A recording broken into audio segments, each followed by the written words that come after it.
자, 제6회 사례 문제에서 시작하도록 하겠습니다. 첫 번째 문제는 계약의 취소에 따른 이제 원상회복 관계에 관련된 문제입니다. 한번 문제를 보죠. 이제 갑과 을은 매매 계약을 체결했습니다. 매매 대금은 2억 원이고요. 그런데 갑의 부탁에 의해서 갑의 채무를 부담하고 있는데 갑이 병에 대해서 채무를 부담하고 있었는데 이 중도금 1억 원은 직접 을이 병한테 지급하는 것으로 당사자 사이 약정이 이루어진 것이죠. 자, 그렇게 되었고요. 그런데 나중에 이제 갑과 을 사이의 매매 계약이 착오를 이유로 취소가 되었습니다. 지금 여기서는 이제 면적에 대한 착오 부분 때문에 도로에 편입되는 면적 부분의 착오 때문에 취소가 된 상황인데요. 뭐 취소 부분도 쟁점이 될 수 있겠지만 여기서는 이제 취소 부분을 일단 빼고요. 당사자 사이에서 일단 계약이 취소됐을 경우에 원상회복 관계가 어떻게 이루어지냐라는 부분에 대한 논의가 문제가 그걸 쟁점으로 해서 문제가 출제된 거였죠. 자, 여기서 이제 2011년 계약을 취소하고 5월 19일 날 이제 소송이 제기된 거죠. 이제 계속의 효과가 발생하는 거죠. 이때 송달이 됐으니까. 자, 이때에 대해서 이제 을은 갑에 대해서 매매 대금에 반환 매매 대금 플러스 이자, 매매대금 플러스 이자의 반환을 청구하는 소를 제기한 겁니다. 얼마를 제기했냐? 2억 원의 지급을 청구한 거죠. 이제 을이 갑에게 청구를 한 겁니다.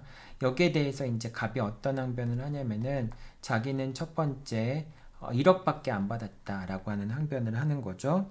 그 다음 두 번째는 동시이행 관계이기 때문에 을도 이 X 건물이 있는가요? X 건물에 대해서 소유권 이전 등기 말소 의무를 이행하지 않으면은 자기도 뭐 이제 매매대금 반환할 수 없다.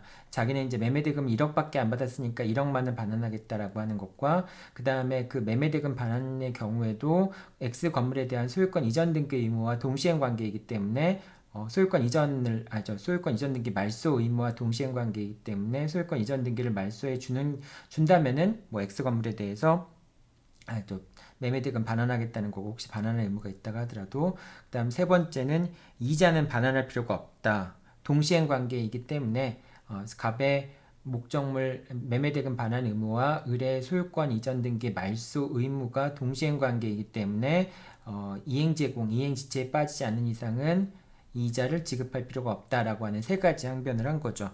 여기에 대해서 판단을 해야 되는데요. 첫 번째 판단부터 보도록 하죠.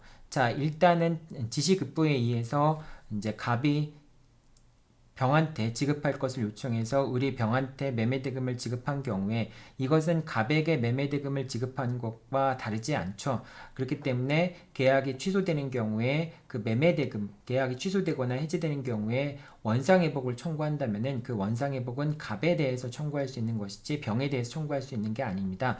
따라서 갑은 을에게 2억 원을 모두 반환해야 되죠. 2억 원을 모두 반환해야 되는 것이고 첫 번째 항변은 이유가 없죠.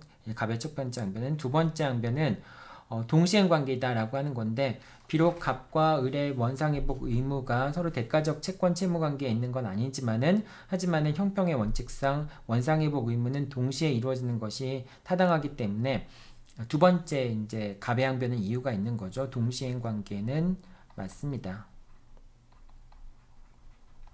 맞죠? 자, 그 다음에 세 번째로는 매매 대금에 대해서 이자를 반환하라 라고 했는데 그 매매 대금의 반환은 어떤 걸 근거로 하는 것일까요? 부당이득을 근거로 하는 것이죠. 자, 부당이득 같은 경우에 선의의 수익자라면 현존 이익만 반환하면 되지만은 악의의 수익자라고 한다면은 이자를 붙여서 반환해 드리는 게 원칙인 것이죠. 자, 그런데 을이 갑과 체결한 매매 계약을 취소한 다음에 취소 의사표시가 갑한테 도달해야 되겠죠. 그 다음부터는 갑이 매매 계약이 취소되었다라고 하는 걸 아니까 악의 수익자라고 얘기할 수 있겠죠. 그렇기 때문에 악의 수익자는 이자를 붙여서 반환해야 되는 것이니까 갑은 을에게 매매 대금에 대한 이자를 붙여서 반환해야 되겠죠. 그리고 그 매매대금에 대한 이자를 붙여서 반환해야 되고, 그것이 갑과 을의 채무가 동시행 관계에 있다 할지라도 부당이득, 이제 악의 수익자의 부당이득 반환내에 따라서 부당이득을 반환해야 되는 거니까, 비록 양채무가 동시행 관계에 있다 하더라도 이행지체에 빠지지 않는다 할지라도 그렇더라도 부당이득으로서 이자는 반환해야 되는 것이죠. 그러니까 세 번째 항변도 역시 이자를 반환할 필요가 없다. 동시행 관계이기 때문에 이행 제공을 하지 않는 이상은 이행지체에 빠지지 않는다. 그 말은 맞죠. 이행지체에 빠지지 않는 것이기 때문에 지연이자의 배상을 청구할 수는 없지만은, 하지만은 그 악의의 수익자로서 이자를 반환해야 된다라고 하는 부당이득으로서 이자를 반환받을 수는 있겠죠. 자, 그렇기 때문에 일단 동시행항변만 옳은 것이고요. 그러니까 갑은 을로부터 소유권 이전 등기의 말소 등기 절차를 이행받은과 동시에 목적물도 인도했다면은 뭐 인도도 역시 마찬가지로 동시행 관계겠죠. 동시에 매매 대금과 그에 대한 이제 그 취소됐을 때부터 사실은 악의 수익자니까 그때부터 이자를 청구할 수 있지만, 여기서는 지금 소를 제기한 때로부터 이자를 청구한 거니까 소장 부본이 도달한 2011년 5월 19일 다음 날부터 완제일까지 5% 비율에 의한 이제 법정 이율이죠. 비율에 의한 금원을 갑에게 지급해야 된다라고 하는 게 이제 이게 갑이 아니네요. 여기 저 오타네요. 갑에게 지급하는 것이 아니라 완제일부터 비율한 금원을 을에게 지급해야 된다. 이거 이제 오타로 고칠게요. 여러분들한테는 수업 자료 나갈 때는 수정된 걸로 해서 내보낼게요. 자, 을에게 지급해야 된다라고 하는 결론이 나오는 거죠. 이게 첫 번째 문제입니다. 자, 이 문제 한번 여러분들 배점을 한번 정해 볼까요? 배점을 정하면은 결론 부분은 한 3점 정도 여러분들 주면 될 것 같고, 25점짜리 문제니까요. 쟁점은 3점 정도 주면 될 것 같아요. 그 다음에 계약의 취소에 따른 원상회복과 동시행 관계, 이 점은 한 5점 정도로 쓰면 될 것 같고요. 그 다음에 갑의 부당이득 반환의 범위, 부당이득 반환 범위는 요거는 한 9점 정도, 이게 제일 큰 쟁점이 되겠죠. 이제 누구한테 부당이득을 반환해야 되는가라는 부분하고, 그 다음에 이자의 반환 의무 5점 정도 이렇게 주면은 3점, 3점, 6점, 그 다음에 11점, 20점, 25점 정도 될 것 같아요. 여기서는 이제 두 번째 부당이득 반환 의무에 대해서는 1억 원에 대해서 이제 계약이 취소했으니까 원상회복 의무가 있는데, 그 병한테 지급된 1억 원이 이제 1억 원에 대한 부당이득 반환 의무를 누가 부담하는가. 그 이제 보통 이런 경우에는 갑과 을 사이에서 발생한다라고 하는 거, 여기까지가 이제 뭐 한 4점 정도 되고요. 그 다음에 나머지 이것에 대한 논거가 무엇인가라고 하는 게 한 5점 정도 되겠네요. 여러분들이 만약에 9점짜리 쟁점이라면 이렇게 4점, 5점 정도 주면 될 것 같고요. 매매대금 이자에 대한 반환 여부, 요거는 이제 뭐 악의 수익자 같은 경우는 이자를 반환해야 된다라고 하는 거, 그런 거 하나. 그 다음에 이 동시행 관계에 있더라도 반환해야 된다. 요게 반환해야 된다. 요게 한 3점 정도 될 것 같고요. 그 다음에 그 동시행 관계이더라도 이제 서로 부당이득이기 때문에 동시행 관계에 있더라도 악의 수익자의 부당이득 반환 의무에 따라서 반환해야 된다라고 하는 점 한 2점 정도. 지금 전체적으로 다시 한번 좀 조절하긴 해야 될 것 같은데요. 이게 약간 좀 요거를 한 8점 정도로 만들고, 그 다음에 요 논거는 한 4점 정도로 하고요. 그 다음에 이자 지급에 대해서는 요걸 한 3점 정도 하면 좋을 것 같아요. 논점들의 비중을 따지면은 한 이건 6점으로 하고요. 여러분들이 요렇게 이제 한번 해서 채점을 한번 해보면 좋을 것 같아요. 요거는 결론 점수는 이렇게 쓰면 3점이고요.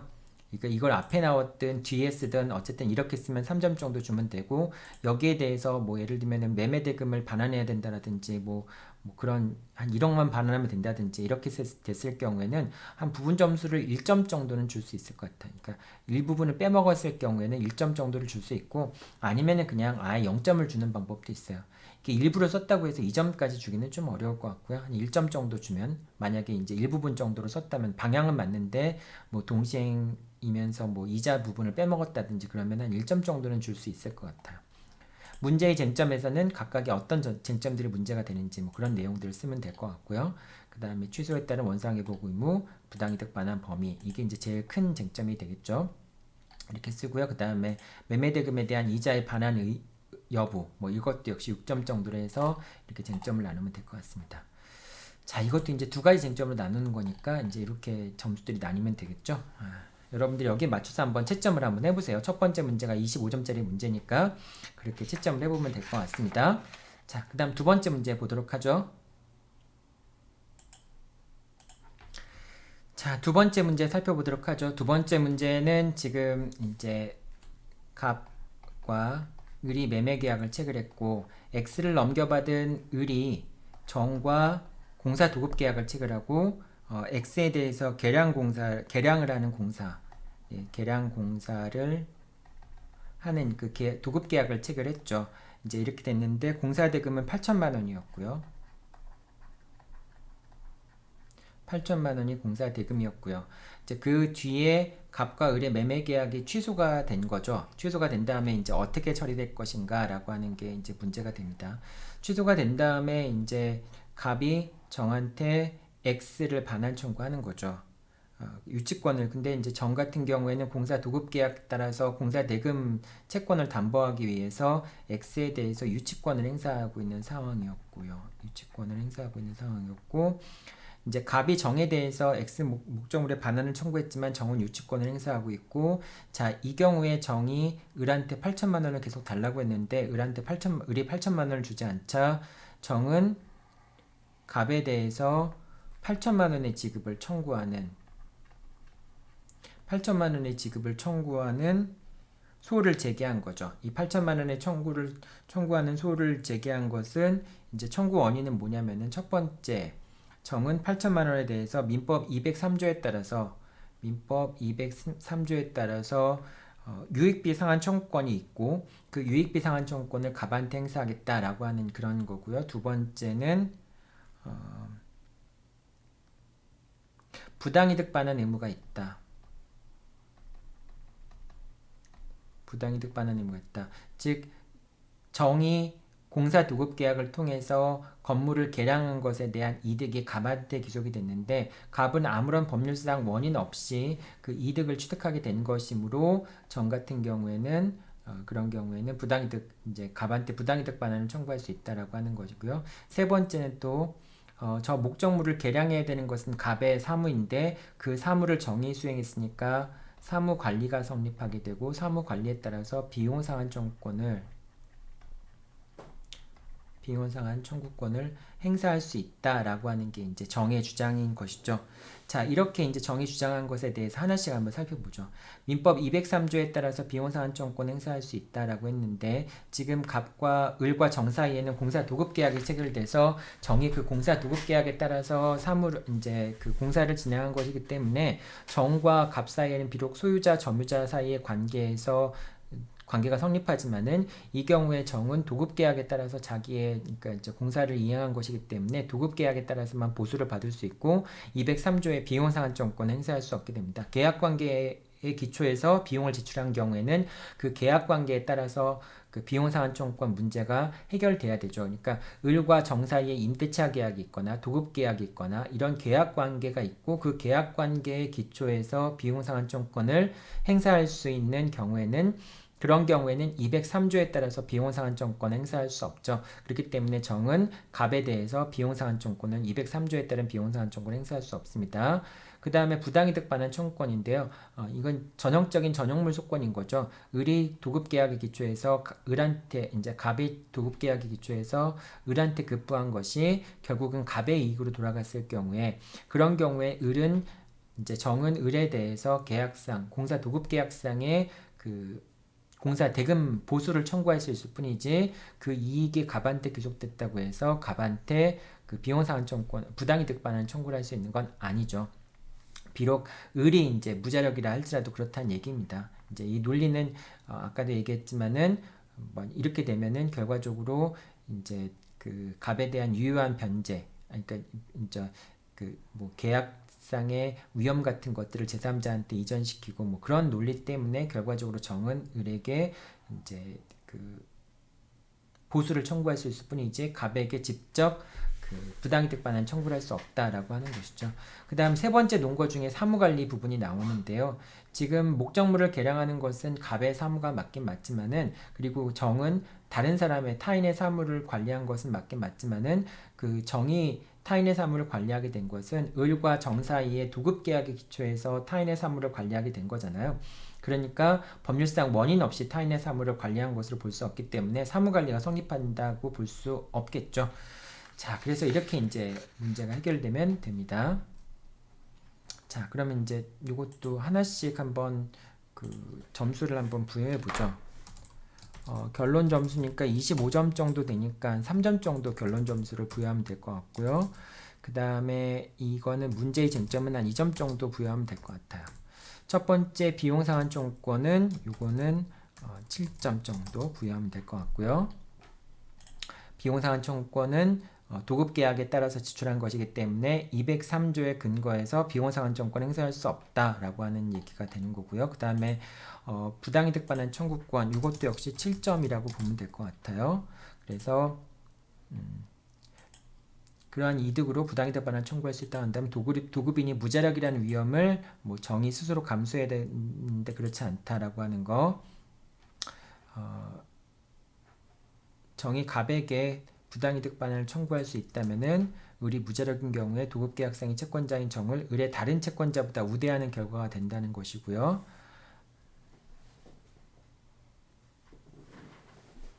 그 다음에 셋째, 계약상의 급부가 계약 상대방인 제3자이게 된 경우에는 급부를 한 자가 제3자의 부당이득 반환을 하게 된다면 제3자가 계약 상대방에 대해서 갖는 항변권 등을 침해하는 부당한 결과가 된다. 이제 갑이 을에 대해서 갖고 있는 계약상의 항변권 같은 것을 침해하는 결과가 된다라고 하는 것이죠. 그런 의미에서 부당이득 반환 청구를 할 수 없게 되는 거죠. 자, 그리고 사무관리 같은 경우에는 사무관리가 성립하지 않는다. 이거는 한 6점 정도 부여하면 될 것 같아요. 그러니까 갑의 사무인 건 맞는데 그런데 도급계약이라고 하는 그 계약에 근거해서 법률상 의무 없이 계량한 것이 아니라 도급계약에 따라서 계량한 것이기 때문에 이것은 비용상환청구를 행사할 수 있는 사무관리가 성립하지 않는 그런 경우에 해당한다. 이 정도 6점 정도 주면 될 것 같습니다. 이런 내용들 여러분들 각 그 쟁점별로 7점, 7점, 6점 정도 주면은 14점, 20점, 25점 이렇게 될 것 같습니다. 이거는 뭐 결론을 썼냐 안 썼냐에 따라서 3점, 0점 주면 될 것 같고요. 논거도 뭐 논거를 간단하게 썼으면 1점까지 줄 수는 있을 것 같아요. 아예 뭐 그럼 0점을 줘도 상관없고요. 이렇게 어쨌든 뭐가 문제가 되는지에 대해서 갑에게 전형물 속권에 같은 게 문제가 될 수 있다. 뭐 이런 거 2점 정도 주면 돼. 지금 요거는 내가 봐도 이 결론 부분은 점수를 준다면 1점 정도 줄 수 있을 것 같아요. 이게 이제 쟁점이 되는 게 이제 도급계약을 체결해서 급부한 것이 진짜 소유자한테 이익이 되는 경우에 비용상환청구권 행사할 수 있는지, 그 다음에 부당이득 반환 청구를 행사할 수 있는지, 사무관리가 문제가 되는지 이런 부분들이 쟁점이다라고 써야지만 2점을 줄 수 있을 것 같아요. 이렇게 해서는 점수를 못 줄 것 같아요. 만약에 점수를 준다고 한다면은 계량할 가치가 증가한 경우에 정부에서 얻은 갑에게 부당이득 반환 청구할 수 있는지, 증가한 경우에 여기서 만약에 이제 2점을 다 준다면은 여러분들한테는 지금 그 2점을 다 주는 걸로 아마 답안지가 나갈 텐데요. 민법 제203조에 따른 비용상환 청구권을 갑에게 행사할 수 있는지 여부가 문제되며 정은 그로 인해서 이익을 얻은 정에게 부당이득 반환을 청구할 수 있는지 여부 그 다음에 정은 그로 인해서 여부 그리고 정은 사무관리에 근거하여 비용은 상환 청구권을 행사할 수 있는지 여부가 문제된다. 만약에 이렇게 적었다면 이 점을 줄 수 있을 것 같아요. 근데 아까처럼 처음처럼 적은 경우에는 그런 경우에는 너무 부실하게 문제의 쟁점을 적어서 그거는 1점을 주거나 아니면 0점을 주거나 그랬을 것 같습니다. 그러니까 여러분도 이렇게 좀 점수를 부여한다라고 하는 거 이제 하고요. 이 모범 답안 내가 이제 더 정교하게 만들어야 되는데 그러지 못하다 보니까 지금 이제 여러분들한테 얘기를 해주는 건데 여러분들 답안 모범 답안 쟁점을 어떻게 썼는지에 따라서 이렇게 점수를 부분 점수를 주거나 0점을 주거나 2점을 주는 거 이 세 가지를 다 썼으면 2점을 주면 되고요. 그 중에서 한 가지를 빠뜨렸거나 뭐 그러면은 뭐 1점 정도를 주고 그 다음에 아예 한 가지만 썼다거나 아예 못 썼다 그러면 0점을 주거나 그러면 될 것 같습니다. 자, 두 번째 문제 살펴봤고요. 세 번째 문제 살펴보도록 하죠.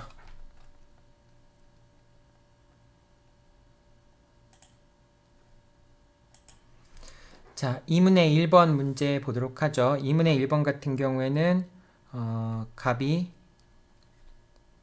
X에 대해서 을과 임대차 계약을 체결한 거죠. 갑이 을과 임대차 계약, 이제 갑이 임대인이고 을이 임차인인 상황에서 임대차 보증금은 2억이었습니다. 근데 임대차가 끝난 다음에 갑이 을한테 임대차 보증금을 반환하려고 하다가 이제 A은행의 계좌로 이제 계좌이체를 하려고 했는데 을의 A은행의 을의 계좌로 계좌이체를 해줘야 되는데 그러지 않고 실수해서 평소 거래 관계에 있던 병의 계좌에 이제 2억 원을 입금을 한 겁니다. 임대보증금 2억 원을 지급을 한 거예요.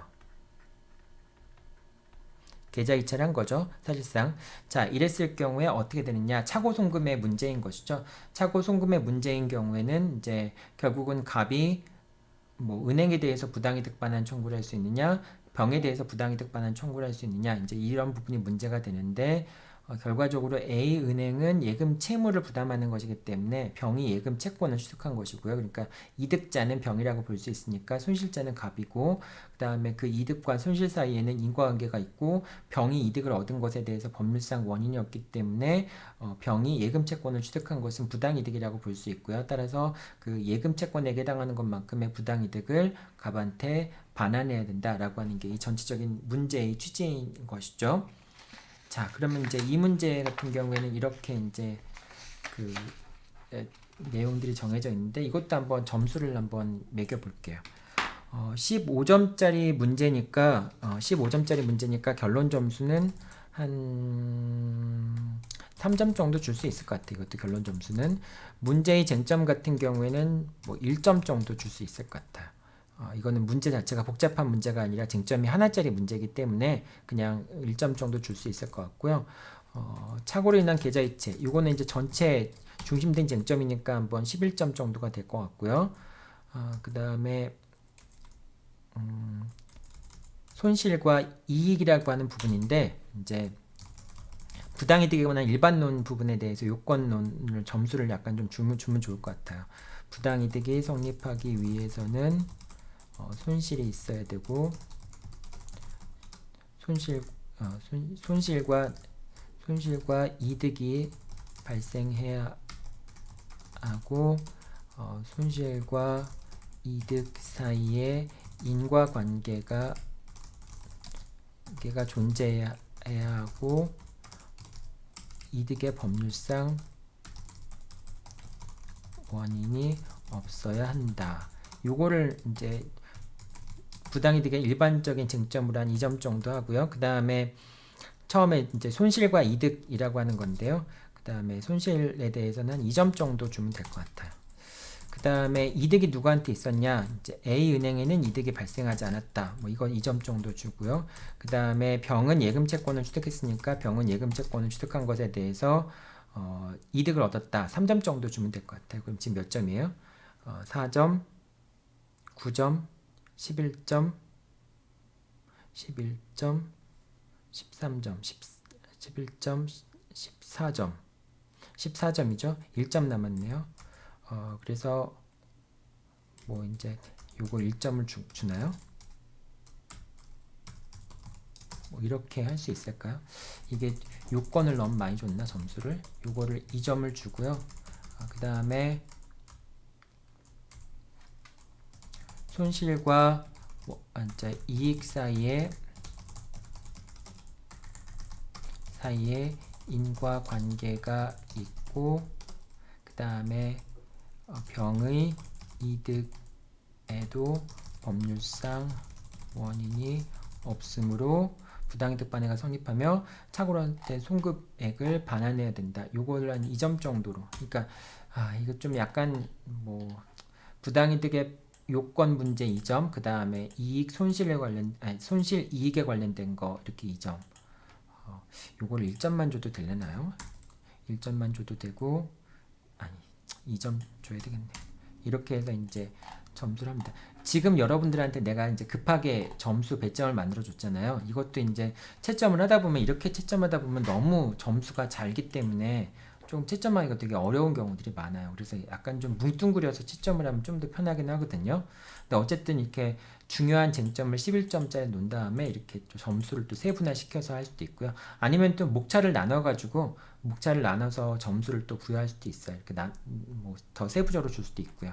뭐 어쨌든 근데 이 정도의 배점 정도 되면은 15점짜리 문제로서 이 문제의 배점이 성립할 수 있을 것 같아요.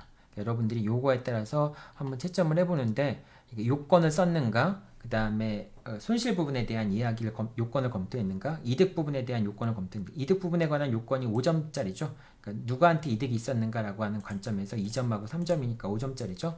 그 다음에 그 외에 이제 법률상 원인 없음이나 그 다음에 인과관계가 없으니까 부당이득 요건들이 갖춰졌다라고 하는 부분에 대한 내용, 뭐 이제 그게 이제 결론 부분이 되겠죠. 그런 부분에 대한 거 2점. 2점인가 1점인가 2점 이렇게 해서 점수를 주면 될 것 같습니다. 물론 이제 지금 딱 즉흥적으로 하다 보니까 이게 이제 마음에 들지 않는 부분들도 있고 좀 더 채점을 하다 보면 이게 배점이 좀 정확하지가 않으면 채점이 어렵거든요. 그래서 이걸 좀 바꿔서 할 필요가 있긴 있을 것 같은데 어쨌든 지금 이 정도만 돼도 뭐 여러분들이 채점하는데 큰 문제가 없을 것 같아요. 여러분들이 이걸 보고서 한번 문제를 채점해 보면 좋겠습니다. 자, 여기가 이제 2문의 1번 문제까지 문제를 풀어봤죠. 그 다음에 2문의 2번 문제 풀어보도록 하겠습니다. 자, 두 번째 문제 살펴보도록 하겠습니다. 두 번째 문제는 을과의 법률관계, 을과 임대차 관계가 종료된 다음에 얘기하는 거죠. 을과 임대차 관계가 종료된 다음에 갑은 B에게 X 건물을 매도하였습니다. 그리고 B는 이제 X 건물을 매도하고 다시 이 건물을 정에게 매도하였습니다. 정에게 매도하고 정은 이것을 이제 무에게 임대를 해줬습니다. 이렇게 돼 있는 이게 이제 임차인인 상황이죠. 임대를 해준 상황입니다.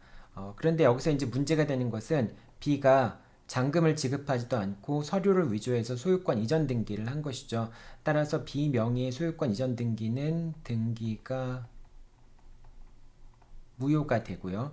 그 다음에 이제 B의 등기가 무효이기 때문에 B로부터 소유권을 취득한, 그래서 매매계약을 체결해서 소유권 이전 등기를 격려한 정 명의의 등기도 무효가 됩니다. 따라서 정은 소유권을 취득할 수 없겠죠.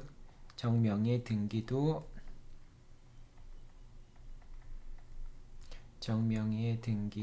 무효가 됩니다. 정명의의 등기가 무효가 되니까 이제 무는 임대차 계약을 체결했지만 타인 권리, 타인 소유물에 대한 임대차 계약, 정의 소유물이 아닌 물건에 대해서 정과 임대차 계약을 맺은 그런 상황이 되는 것이죠. 자, 따라서 이제 B의 등기가 무효이니까 B의 등기가 무효이고 이거는 비록 매수인으로서의 소유권 이전 등기를 받은 것이긴 하지만은 그렇지만은 이제 B 같은 경우에는 아직 잔금을 지급하지 않았기 때문에 B 명의의 등기를 실체 관계에 부합하는 등기라고 할 수 없겠죠. 그렇기 때문에 B 명의 등기는 무효이고 갑은 B에게 등기의 말소를 청구할 수 있고요. 그리고 무효인 B로부터 소유권을 취득한 정의 등기도 역시 무효이기 때문에 정도 소유권을 취득할 수 없게 됩니다. 그래서 갑은 B와 정을 상대로 해서 등기의 말소를 청구할 수 있고요. 그 다음에 무를 상대로 해서 X 건물의 인도와 그 다음에 이제 부당이득 반환을 청구할 수도 있겠죠. 그 다음에 이 상황에서는 이제 갑이 정과 무를 상대로 해서 부당이득 반환을 청구한 사항이 되겠죠. 부당이득 반환을 청구하는 사안이 됩니다. 여기서 중요한 시점 두 가지를 한번 살펴봐야 될 것 같은데요. 첫 번째 시점은 어느 시점이 중요하냐?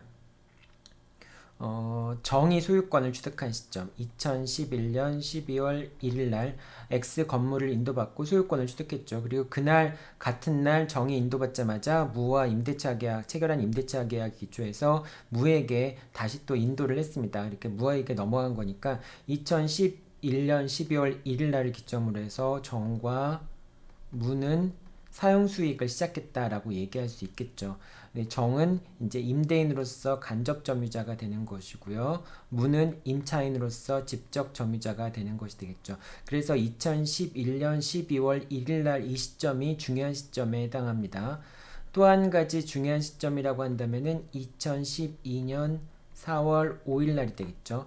2012년 4월 5일 날이 중요한 이유는 이 시점에 갑이 정과 무를 상대로 해서 부당이득 반환과 무를 상대로 해서 이제 소유물 반환을 청구했기 때문에 비로소 본권에 관한 소를 제기한 시점이라고 볼 수 있겠죠. 2012년 4월 1일 날 소를 제기했지만은 소송 계속의 효과가 발생하기 위해서는 소장 부본이 송달돼야 되기 때문에 이 소장 부본이 송달된 2012년 4월 5일 날 시점이 중요한 시점이 되겠죠. 자, 이렇게 된 상황에서 각각 이제 그 부당이득 반환이 성립하는지 여부를 살펴보도록 하겠습니다. 먼저 정에 대한 부당이득 반환 의무가 성립하는지 여부를 먼저 살펴볼게요. 자, 일단 2011년 12월 1일부터 정은 일단 이득을 얻고 있다. 이제 임대료의 수익을 얻고 있으니까 이득을 얻고 있는 거라고 볼 수 있겠죠. 특히 이제 과실에 수취한 것이죠. 법정 과실에 수취한 것입니다. 따라서 정이 이득을 취했는가 여부가 문제가 될 수 있는데 정은 지금 B가 소유자라고 믿고 소유권을 취득한 사람이잖아요. 그렇기 때문에 선의의 점유자라고 볼 수 있고 그 다음에 선의의 점유자, 소유권을 취득했다라고 믿은 것에 대해서 근거가 있다라고 볼 수 있겠죠. 그렇기 때문에 정은 선의의 점유자가 된다라고 볼 수 있습니다. 선의의 점유자이기 때문에 과실을 수취할 수 있는 권한이 있고 그렇기 때문에 부당이득을 갑에게 반환하지 않아도 상관이 없겠죠. 자, 그렇지만은 이제 갑이 정에 대해서 본권의 손을 이제 부당이득 반환 청구를 했다라고 하는 것은 본권에 관한 소를 제기한 것으로 볼 수 있기 때문에 소를 제기한 시점부터 악의의 점유자라고 볼 수 있죠. 따라서 2012년 4월 5일 시점을 기점으로 해서 정은 악의의 점유자라고 이제 나중에 당연히 이제 뭐 정이 패소할 수밖에 없지 않겠습니까? 이제 뭐 소유자가 아니니까. 그러니까 갑의 정에 대한 청구가 인용이 된다면 부당이득 반환 청구가 인용이 된다라고 한다면 등기 말소도 청구를 했죠. 그러니까 본권에 관한 소를 제기한 상태니까 그것이 다 인용된다라고 한다면은 소를 제기한 시점인 2012년 4월 5일 시점을 기점으로 해서 정은 악의의 점유자가 되기 때문에 만약에 과실을 취득한 것이 있으면 과실을 반환해야 되겠죠. 그런데 문제는 타인 소유물의 임대차 같은 경우에 타인 소유물에 대한 임대차의 경우에는 이 타인 소유물이 했다고 해서 임대차가 불능이 되거나 뭐 종료가 되거나 그런 건 아니죠. 다만 어느 시점에 그러냐? 진정한 소유자가 임차인에게 목적물의 반환을 청구하거나 혹은 부당이득의 반환을 청구하는 경우 이런 경우라고 한다면은 임대차는 당사자의 별도의 의사표시 없이 자동으로 종료한다라고 얘기를 합니다. 그렇기 때문에 2012년 4월 5일 날 이제 같은 동시에 무에 대해서도 목적물의 반환과 그 다음에 부당이득의 반환을 청구했잖아요. 갑이 무한테 청구했잖아요. 그 시점에서 정과 무 사이의 임대차 계약은 종료된다라고 볼 수 있습니다.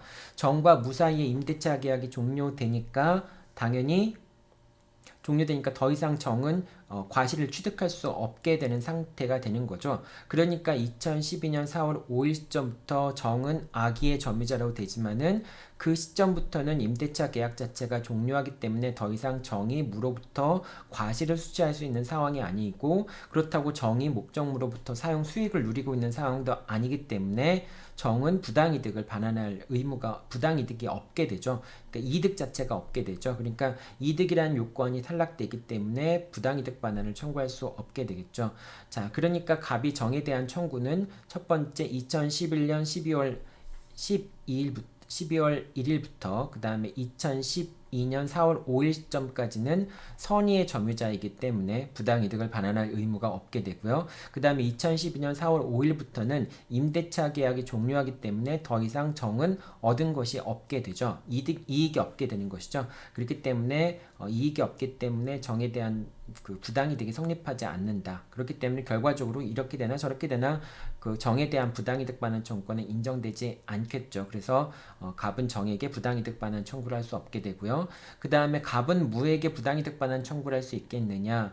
일단 마찬가지로 2011년 12월 1일부터 무는 임차인으로서 X 건물을 사용한 것이죠. 그렇기 때문에 소유자인 정으로부터 적법하게 임대차 권한을 부여받아서 목적물을 사용했다라고 무가 믿었고, 그 믿은 것에 대해서, 오신에 대해서 정당한 근거가 있다라고 볼 수 있겠죠. 그렇기 때문에 무도 역시 선의의 점유자라고 볼 수 있고요. 무가 선의의 점유자라고 한다면은 무도 선의인 기간 동안에는 과실을, 사용 수익에 대한 과실을 갑에게 반환할 필요가 없게 되겠죠. 다만 2012년 4월 5일 시점, 즉 소장 부본을 송달받은 이후의 시점부터는 무는 악의의 점유자로 간주가 되겠죠. 따라서 그 시점 이후부터 만약에 무가 X 건물을 사용 수익하고 있다면은 그에 대한 부당이득은 갑에게 반환을 해야 되겠죠. 자, 그렇게 이런 차원에서 결과적으로는 어떻게 될까요? 정에 대한 청구는 기각이 되고요. 그 다음에 무에 대한 청구는 2012년 4월 5일부터 X건물의 인도 완료일까지 월 300만 원의 비율에 따른 부당이득금을 지급해야 된다라는 식으로 결론이 나오게 되겠죠. 자, 이것도 한번 이제 점수를 한번 매겨봐야 될 텐데요. 이 결론 점수는 20점짜리 문제니까요. 한 3점 정도 주도록 하죠. 그 다음에 문제의 쟁점은 한 2점 정도로 여러분들이 주면 될 것 같아요. 2점 정도 주면 되고요. 그 다음에 이제 크게 나누어서 정에 대한 부당이득의 성립 요건과 그 다음에 무에 대한 부당이득의 성립 요건인데요. 정에 대한 부당이득 성립 요건이 조금 더 내용이 많죠. 그래서 이거는 9점 정도 하면 될 것 같고요. 그 다음에 무에 대한 부당이득 반환 청구는 6점 정도 하면 될 것 같아요. 자, 첫 번째 부당이득 반환 청구권의 요건에 관련된 내용들, 뭐 이런 내용들을 적으면은 한 2점 정도, 네, 2점 정도, 1점, 네, 2점 정도 주면 될 것 같아요. 1점 정도 주면 되겠네요. 부당이득 반환에 대해서 요건이 있는 거고요. 첫 번째 선의이기 때문에 부당이득, 자, 그 2012년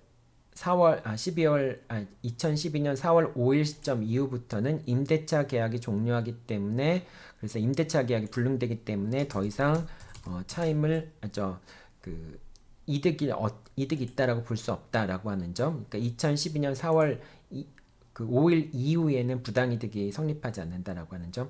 그 전에는 부당이득의 요건을 갖추었는데 이 경우에도 법률상 원인과 관련해서는 선의 점유자의 과실수취권이라고 하는 법률상 원인이 인정이 되기 때문에, 그래서 부당이득 반환 청구를 할 수 없다라고 하는 점 3점 이렇게 기술하면 되겠죠.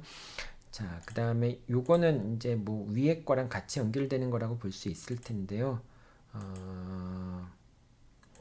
그 2012년 4월 5일 시점부터는 악의의 점유자이기 때문에 부당이득을 반환 청구해야 되지만은 이 경우에는 이제 이득이 없기 때문에 반환 청구를 할 필요가 없다. 요 부분과 요 부분에 대한 기술과 요 부분에 대한 기술과 이 부분에 대한 기술이 사실 뭐 거의 비슷한 내용이긴 할 것 같아요. 비슷한 내용이긴 할 것 같은데, 어쨌든 요거는 악의이지만 부당이득 반환 청구를 할 수 없다는 거니까 요것도 한번 좀 점수를 주긴 하죠. 예. 요것도 한 2점 정도. 2점 정도. 뭐 이렇게 정도 점수 주면 될 것 같아요. 그럼 2점, 3점, 9점 정도 되겠죠. 이렇게 되고요. 그 다음에 무에 대한 부당이득 반환 청구인데요. 일반적으로 이제 그 부당이득 반환 청구의 요건을 갖추었는데 이게 이제 선의의 점유자이기 때문에 부당이득을 반환할 필요가 없다라고 하는 점 3점. 부당이득 요건까지 해서 4점 정도 주죠. 그 다음에 본권에 관한 소를 제기한 다음부터는 악의 점유자가 되니까 이 다음부터는 이제 악의 점유자로서 부당이득을 반환해야 된다. 이렇게 2점 정도 주면 되겠네요. 점수가 지금 내가 준 거 보니까 약간 좀 마음에 안 드는데 이게 점수가 좀 균형 감각이 없는 것 같아요. 조금 더 답안지를 조금 더 정교하게 만들어서 점수를 부여해야 될 것 같아요. 이게 이 상태로는 조금 뭔가 전체적인 점수의 균형이 안 맞는 측면이 있는 것 같은데 어쨌든 여러분들 뭐 이게 지금 이제 답안지를 채점하는 건 아니 그러니까 뭐 시험 보는 것처럼 채점하는 건 아니니까 뭐 한 이 정도 범위 내에서 약간 좀 채점하기가 쉽지 않을 거야. 이렇게 점수를 좀 이렇게 들쑥날쑥하게 약간 좀 체계적으로 주지 않은 거라서 여러분들이 채점하기는 좀 쉽지 않을 것 같아요. 근데 어쨌든 그래도 한번 이런 내용을 가지고 채점을 한번 해본다라는 데서 의미를 좀 찾아보기 바랍니다. 그래서 이렇게 해서 두 번째 문제 마치도록 하겠습니다. 자, 세 번째 문제 보도록 하죠. 자, 세 번째 문제는 앞에 문제와 거의 비슷한 문제이긴 한데요. 그러니까 이제 갑이 아까도 얘기했지만 B한테 넘기고 B가 정한테 넘기고 정과 무가 임대차 계약을 체결했는데 그런데 이제 갑이 정에게 목적물의 반환을 청구하니까 소유권의 기초에서 반환 청구하는 것이 되겠죠. 반환을 청구하는데 거기에 대해서 무가 이제 임대차 기간 중에 목적물의 X 건물의 유익비를 지출했죠. 그러니까 유익비를 지출했는데 그 유익비를 정이나 그 정이나 갑에 대해서 갑이 유익비를 지출하기 전까지는 무가 목적물을 반환하지 않겠다라고 얘기하는 것은 결국 유치권의 항변을 하는 거죠. 유치권의 항변을 하고 유치권의 피담보 채권으로서는 이제 그 비용 상환, 유익비 상환 청구권을 얘기를 하는 겁니다. 유익비 상환 청구권을 이제 담보 채권으로 해서 유익비 상환 청구권을 행사하고 있는 그러한 상황인 겁니다. 그럼 이제 유익비 상환 청구권이 발생할 수 있는지부터 먼저 봐야 되겠죠. 자, 일단은 무가 정에게 유익비 상환 청구권 행사할 수 있겠는가? 임대차 계약의 당사자들이니까요. 임대인과 임차인이니까 임대차 계약상의 유익비 상환 청구권 행사할 수 있겠는가라는 부분이 문제가 될 텐데 지금 정과 무 사이에는 그 설비를 원상회복해서 돌려주기로 한다. 임대차가 종료하면 원상회복해서 돌려주기로 한다라고 하는 당사자 사이에 약정이 있었죠. 그렇기 때문에 그 약정에 근거해서 그 약정이라고 하는 것은 원상회복 의무에 대한 약정이라고 하는 것은 결국 유익비 상환 청구권을 포기하는 약정이라고 볼 수 있겠죠. 유익비 상환 청구권은 이제 임의 규정이기 때문에 강행 규정이 아니기 때문에 그렇기 때문에 당사자가 포기하는 것이 가능하고요. 그리고 당사자가 목적물을 원상회복해서 임대인에게 돌려준다라고 하는 원상회복이 특약이 있게 된다면은 그럼 당사자 사이에서는 유익비 상환 청구권을 포기하는 특약이 있다라고 볼 수 있겠죠. 따라서 무는 정에게 유익비 상환 청구권을 행사할 수 없습니다. 만약에 무가 정에게 유익비 상환 청구권을 행사한다면은 그것을 유치권으로 삼아서 그것을 피담보 채권으로 삼아서 무가 유치권을 주장할 수 있고 그 유치권은 당연히 갑에 대해서도 주장할 수 있겠죠.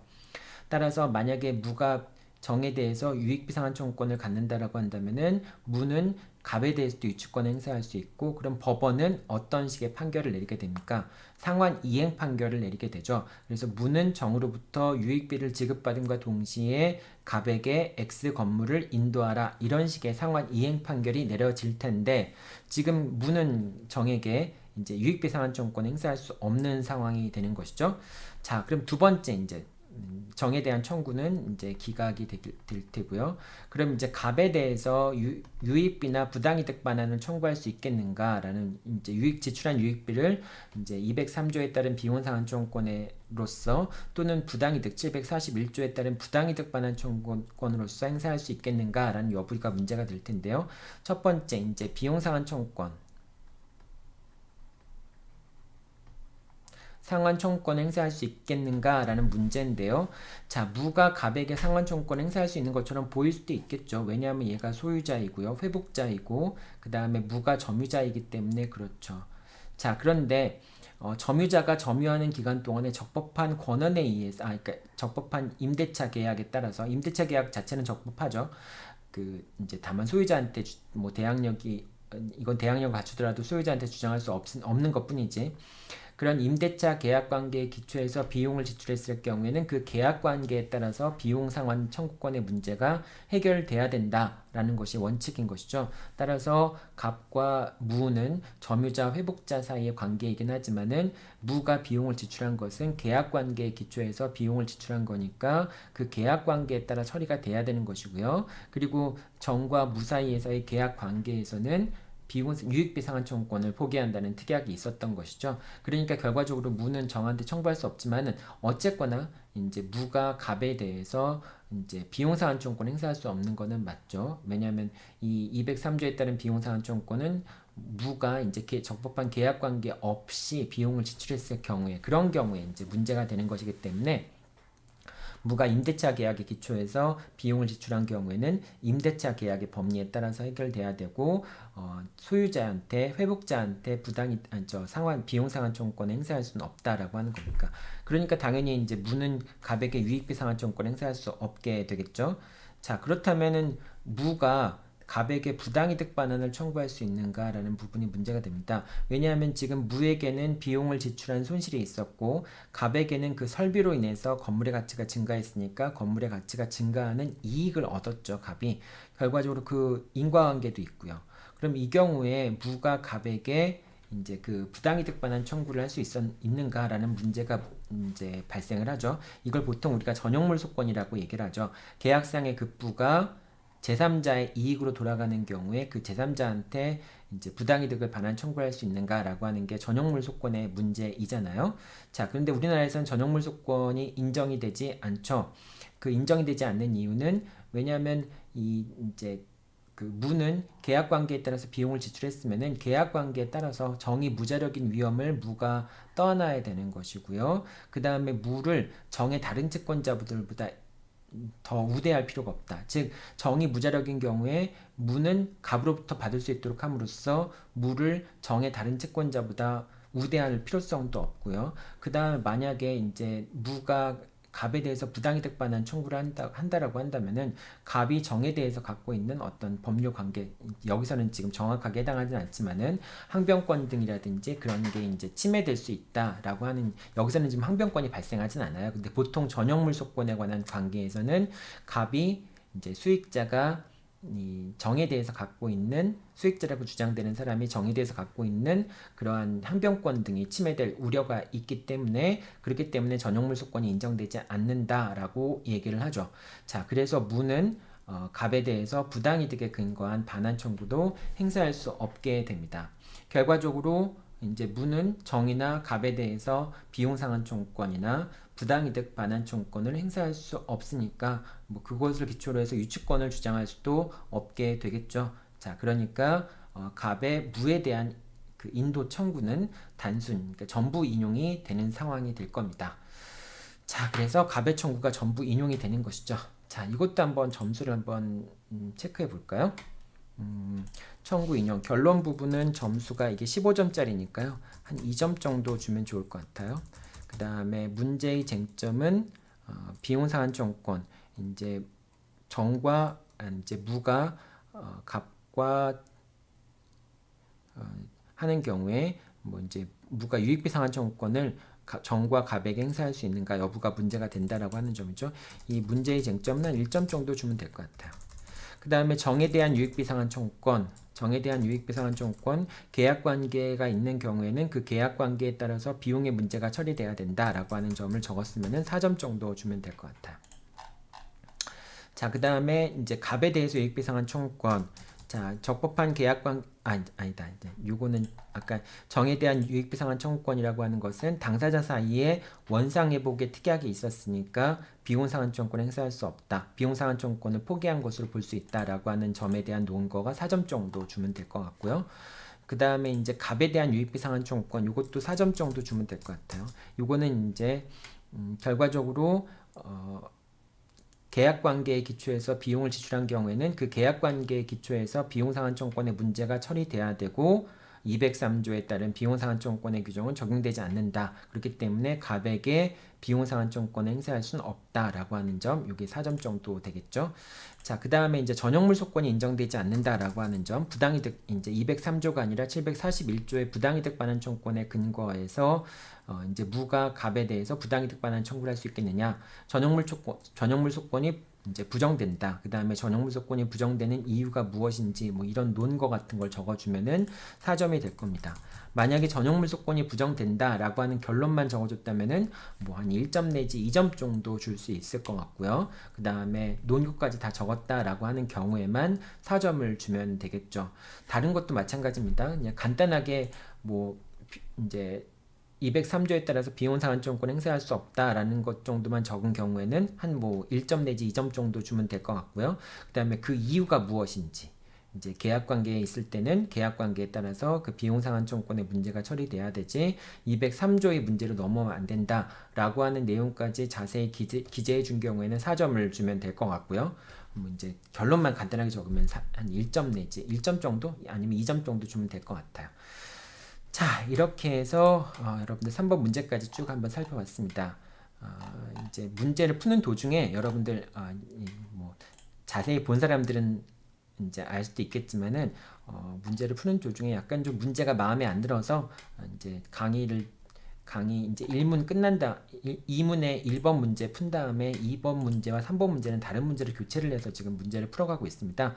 그래서 여러분들 아마 자세히 본 학생들 같은 경우에는 1번 문제를 풀 때 2번 문제의 답안과 2번 문제의 답안 지금 이제 풀고 있는 답안의 내용이 좀 다른 거를 뭐 눈치채는 학생들도 있을 것 같아요. 아주 이제 관찰력이 좋은 학생들 같은 경우에는 그 이제 2문의 2번, 3번 문제를 좀 교환하는 바람에 약간 좀 그 처음에 동영상과 후반부 동영상의 내용이 약간 비치는 게 좀 달랐을 수도 있다라고 하는 점 여러분들이 양해를 내주기 바라고요.